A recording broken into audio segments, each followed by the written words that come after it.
Pemirsa, mengantisipasi timbulnya bencana megatrust atau gempa yang dahsyat, Kantor SAR Palembang melakukan latihan kesiapsiagaan kepada personil lapangan guna melakukan evakuasi kepada para korban.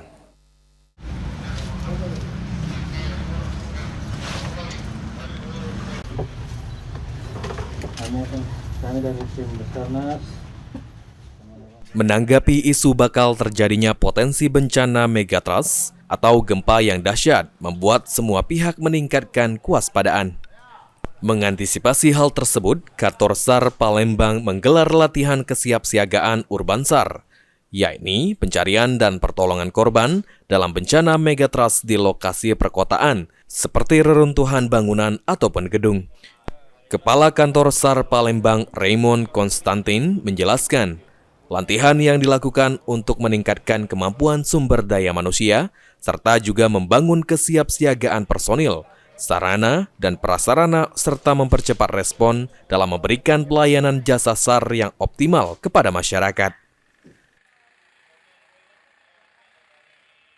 Ini kan bencana yang luar biasa besar ya, sehingga membuat dampak yang besar terhadap masyarakat dan juga terhadap potensi korban-korban. Nah, korban-korban ini bisa jadi korban hidup bahkan sampai dengan meninggal.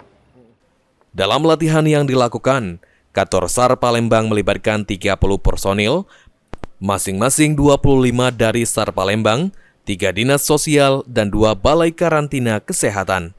Dengan mengilustrasikan terjadinya gempa dengan kekuatan 5,9 skala Richter yang berpusat di Kalianda, Lampung.